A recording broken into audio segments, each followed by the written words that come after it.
Welcome back to the top four of this Pokemon tournament we have here today. Today we have Francis Tai versus James Credo.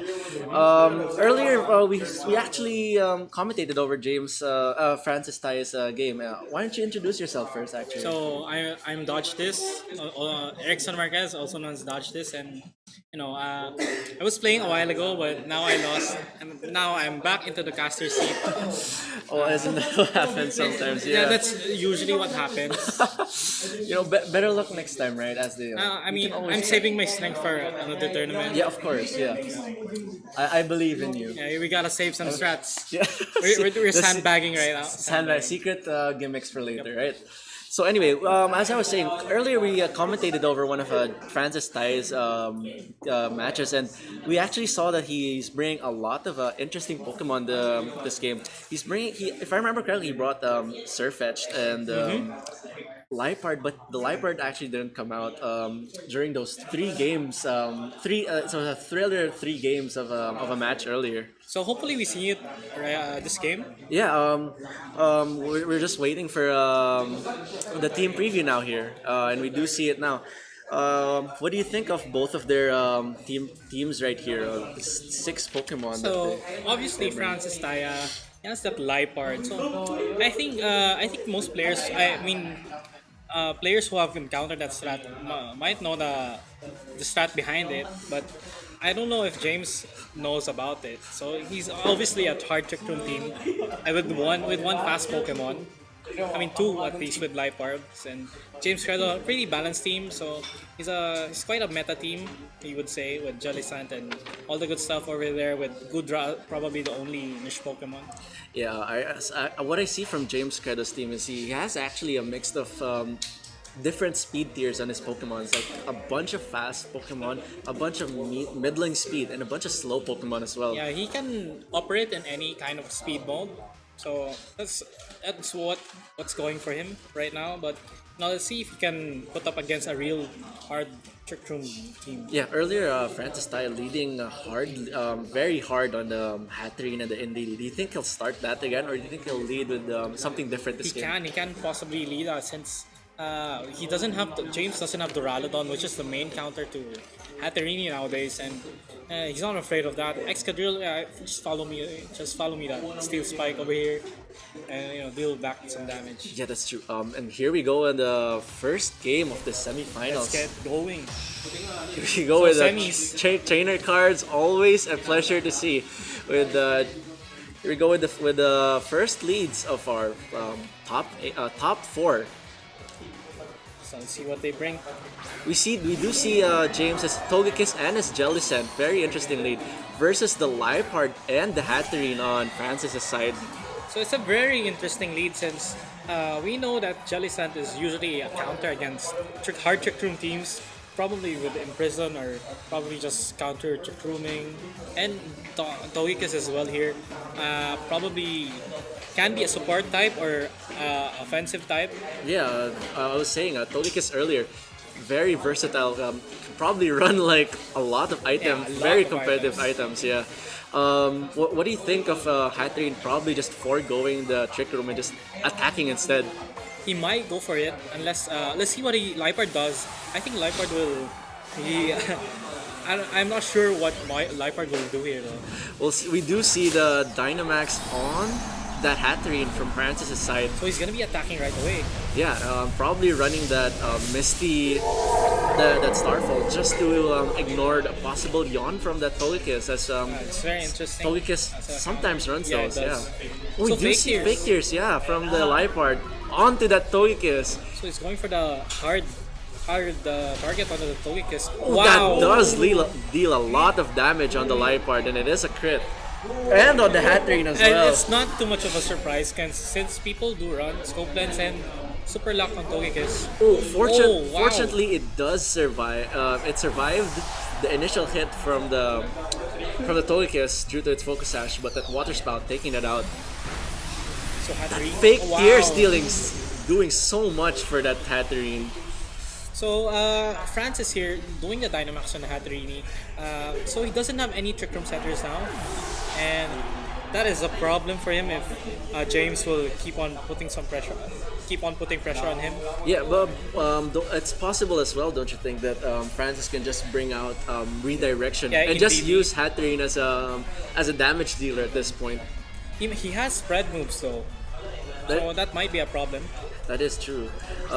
We do see the Torkoal from Francis' side, and Oh, we see the Excadrill on the other side, on so James' side. Francis is in a bit of a pinch here since the matchup isn't really well suited for him since Excadrill and Jolly both have possible spread moves. Yeah, the Torkoal not maybe he just wanted to set the drought to weaken the possible water spout coming out from Jellicent. I'm not sure how he'll deal with the Excadrill right now, but from before, if I remember correctly, Hatterenes used to carry Mystical Still Fires. fire as a flare max. Yeah, maybe we'll see a Max Flare from this Hatterene. Let's see. He does Dynamax, which is most likely his Excadrill, and it is. So he's probably going for the max quake on something. Or probably raise his speed defense a bit for the Hatterene, or might just go for the KO on the Torkoal right away. He might go for probably wanting to target that Torkoal down as soon as possible before that eruption deals a lot of damage. So he goes for the max quake till gets the KO. Now the special defense on both the Jellicent and that Excadrill going higher and higher. The Jellicent now is gonna become very annoying for Hatterene to remove from this matchup. So Shadow Ball as well. Not enough to kill the Not Hatterene enough, though. but good enough since wow. He does get that special defense drop I mean, though. it doesn't really matter. She's one hit away, and can Excadrill live? Of course, surely does. So, he does get the SP defense boost. the special defense boost from that. That Max Phantasm might be telling us that the next Pokemon coming out probably being a physical one, and it is from Darmanitan. So he's gonna be faster than both of the Pokemon here. Darmanitan doesn't have any answers to Jellicent though. He doesn't have any moves to hit Jellicent for neutral. For neutral, yes. We might see. Francis right now is in a bit of a pickle. We're not sure how he's gonna deal with that Jellicent, But he can KO with the Darmanitan. The Excadrill, he can KO the Excadrill with the Darmanitan. he can, yeah. But the problem is now that's just the second of James's Pokemon. He still haven't seen what his fourth Pokemon is. He He's still gonna be has in one a in bit the of a back. pickle if that's Conkeldurr in the back. Yeah, Conkeldurr very strong in this metagame right now. Probably considered one of the most powerful. Yeah, he's usually used as a counter to Trick teams. Oh, we do How see does- the Switch premature Dynamax. the Dynamax Switch stop. out, yeah. And he goes into Whimsicott. Probably going for the sacrifice here. That's true. We'll see. It's probably James trying to figure out what the Darmanitan wants to do. Goes for the Earthquake. He does have a move for neutral. We'll see how much it deals to that Jellicent. That's a huge amount of damage, but does the Jellicent deal enough damage to hurt this Darmanitan enough to dissuade it later on? I mean, Whimsicott is faster than Darmanitan right now. You see that damage. Probably choice banded, judging from the damage it dealt. So Whimsicott with a higher base speed can KO Hatterene on his own, and I don't know if it should go for another Earthquake. He's locked into Earthquake though, so if Whimsicott will live, he can Tailwind next turn and probably boost the Excadrill speed. Oh, but he is tailwinding now. We'll see. I mean, it's a fair play. Yeah, we'll see if he goes for He Shadow uses the Ball. Jellicent to KO the Hatterene. Yes, probably one of his Pokemon, probably the Jellicent, probably gonna fall down so that the Excadrill can move on into the spotlight now. So he will be faster than the Darmanitan right now. Even if he gets a double KO, doesn't really matter since Darmanitan is locked onto Earthquake. Yeah, especially now that the Excadrill's, I'm pretty sure it's gonna outspeed this Darmanitan. And no way is going to be outspeeding that. So probably an Iron Head into that Darmanitan and probably game. I mean, most likely it's actually game. Barring any miracle from Focus Sash. Yes. I doubt it lived though. So James here taking the lead here. probably convinced. Probably gonna take game number 1, unless, like we said, A misplay or whatever. So Let's see. We'll wait for the win. Oh, he does go for the Moon Blast He onto goes for that the double Darmanitan. target, so no focus sash here, undoubtedly. So he goes for the Iron Head and gets game one. And that is game one for James Credo. We'll see how Francis adjusts to James's strategies this game. So Francis losing out there since he didn't set up Trick Room for himself, and he went right straight away for the hill on with Katarina to the Togekiss. What do you think Francis has to do this game to maybe not just come back but adjust and maybe adapt to James's strategies? He might need to use Trick Room. He actually needs to set up Trick Room for him to win. Since we saw from that, his Torkoal got KO'd, and his Hatterini got a lot of damage. I mean, received a lot of damage, and he wasn't able to act on that afterwards. Yeah, I agree. Francis might have to bring out some of the other Pokemon. Maybe the Surfetch'd would help him deal with some of the threats here, like the Jellicent we Yeah, see. he can hit him with the Scrappy ability, but I don't know if he can deal enough damage to one-hit KO Jellicent. Maybe with Meteor Assault. And as its signature move, it Yeah, does a lot of damage. We'll see what he actually does because most of the Surfetch like sometimes run crit crit boosting moves alongside Like that leak carry. Leak, yeah. Yeah. So, yeah, we'll see what he has in store. And what has he revealed so far with his Surfetch though? Surfetch actually revealed to have been carrying Leaf Blade earlier. Oh, Leaf Blade, so it definitely can KO Jellicent then. We'll see how he deals with that Jellicent because the Jellicent's a very big thorn in his side. I mean, Darmanitan can't hit him well. Torkoal needs to have a Solar Beam. I mean, he needs to move first. He needs to have Trick Room set up for the Torkoal to move first. And we will see the game 2. What do they lead with next?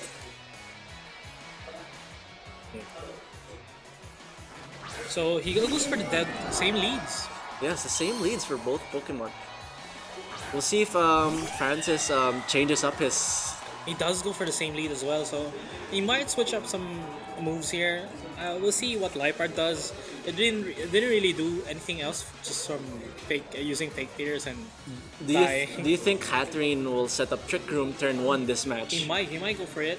The but problem is though, if he does that, won't the spread moves will hurt a lot? Yes, it will damage them a lot. We'll see what Francis has in store this game, and he does Dynamax again. Very interesting play. Dynamaxing the Hatterene probably. It is the Hatterene. So he goes for the Hatterini, and probably going for the same play, or probably gonna switch up. Let's see what Liepard does. I'm interested in what Liepard does. We'll see if he does do the fake. Oh, he goes for does go Max Guard turn 1. Probably to read the double spread moves. And he does go for the Copycat! Can you explain to me what Copycat does in this situation? Copycat copies a move from his teammates' moveset, so he specifically designed it to be Trick Room, to always use Trick Room. So, he got to use Trick Room, baited out some moves, and he wants a free switch into Torkoal right now. It works like that. Like, if he max guards from Trick Room, the Copycat will use Trick Room. Yeah, exactly. That's very interesting. I did not know that it worked like that. And here we go. We do see Torkoal switching in for the free switch, and we'll see how he deals with that Jellicent. Maybe with that Solar Beam. Maybe with an Earth Power. We'll see how. Maybe he can double into it. We'll see how he deals with this annoying Jellicent on James. He can probably double target with Eruption psychic move onto Jellicent or Shadow Ball at least. Max Phantasm. Yeah, Togekiss. We still haven't seen a Dynamax from James's side, and we do see Follow Me from the Togekiss. Maybe we'll see what he clicked. If he clicked a spread move or a. He does go for the Eruption, and probably fearing that Follow Me, so he does get the right move onto Togekiss. Deals a lot of damage. Oh, and it does disable the Eruption. I mean, he will take damage right now, and he's probably gonna go for the Heat Wave next turn. So, yeah. So he gets a KO on the Togekiss. He's probably going for a reverse trick room here. We'll see what the the Jellicent actually wants to do here. If he goes for what, and he does reverse the trick room. Now he's back in the game. He is back in the game. Like he could probably switch in his Excadrill at this point just to deal with Dynamax Hatterene right now. I mean, he has to choose right now. I mean, Hatterene is at full HP, and he needs to KO one of them, and Excadrill will die if he doesn't. I mean, he might go for the Torkoal, because he might be sure that Excadrill will live from an attack from Hatterene. There's a very, as you can hear, very lively games here at our Pokemon tournament. Getting some RNG in, you know. RNG playing a huge factor in our earlier games here. But we'll see. The Hatterene... Oh, he does retreat the Torkoal for the Surfetch. Here goes the Golden Duck. So he's probably stalling for Mr. Torkoal here. So Surfetch probably will take the Backsquake, and he might get KO'd.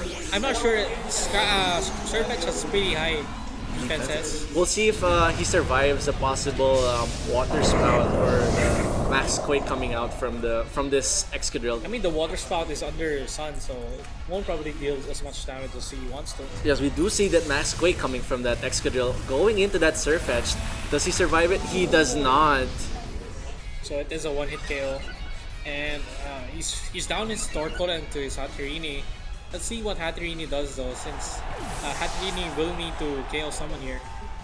We'll see if he can actually KO, because... Oh, that's a lot of damage even from a Jellicent. That's not even a crit from that Jellicent. We see Max Overgrowth. We see Max Overgrowth pointing towards that Jellicent. Does it kill? It does. It does, despite that +1 from that Max Quake earlier. So it does get the KO, and James here still has a pretty good lead with Excadrill in the front, and he's all Dynamax, Max Quake incoming into the Torkoal. What do you think James's last Pokemon is? Probably the Conkeldurr again, but seeing as Hatterene the only threat to the Conkeldurr, the Excadrill should be prioritizing the... Okay, he goes for the Whimsicott. The Whimsicott, probably to maybe do some fake tears shenanigans again. I mean, he doesn't need to fake tears, but he can just lower the special attack of Hatterene with a Moon Blast. Yeah. The Hatterene's Dynamax ending this turn. Now Excadrill, the only big boy on the squad. So Torkoal in a big pinch here, so he's gonna get one hit KO by Max Quake. Can he do anything about it? So Hatterene as well. He can use Trick Room. If he sets Trick Room, will the Torkoal survive though? It's a 50-50. So it's either Torkoal attacks and Torkoal protects, or Hatterene Trick Rooms while Torkoal protects. Truly, this is Pokemon mind games at their best. With 2v2 back down to the wire, we do see Torkoal and Hatterene versus Whimsicott and Excadrill. We do see the Moonblast from the Whimsicott hitting down into the Hatterene. That's not enough to kill the Hatterene. We do see the Max Quake from this Excadrill hitting whom? It doubles into the Hatterene. But he is +2 special defense. He has the +2 special defense, but does he is Eruption enough in the sun to kill the Dynamax Excadrill? He goes for the Heat Wave. Oh, it hurt. It does hurt. Oh, it does get the crit on the Whimsicott. No burns, so he's pretty safe. So Excadrill, I'm not too sure if he can get a 1-hit KO, but probably with the Moonblast, he can get a 1-hit KO. But he's still in Dynamax form, so that will surely, unless he protects and stalls for another turn. Even if he stalls for another, I'm not sure how much this Torkoal can survive moves from this Excadrill, as he will constantly just batter down on this Torkoal's door. Does he have Protect? He doesn't have Protect. Whimsicott goes for another Moonblast, and what I can only assume is another Max Quake from this Excadrill. Well, that's game for Mr. James Credo. And James Credo taking the game from Francis Tai. Even though with an interesting lineup, he still managed to beat it fair and square, and he figured out what to do against the Lipard Hatterini combo. You know, just seeing Lipart and Surfetched in this in how in this top four just shows you how diverse this Pokemon metagame is right now. Yeah, especially in the Philippines. So you're bound to see unique Pokemon choices, and France is getting this far with that kind of team. Props to him, right? Props to him for using these Pokemon to the very best of his abilities. Okay, yeah. Anyways, we'll be back again with our finals already. We'll be back in a bit. We'll just get things So ready. James and Credo in the finals. James Congrats to Credo, that. congrats to him. And this has been Pao and Dodge. We'll see you in a bit.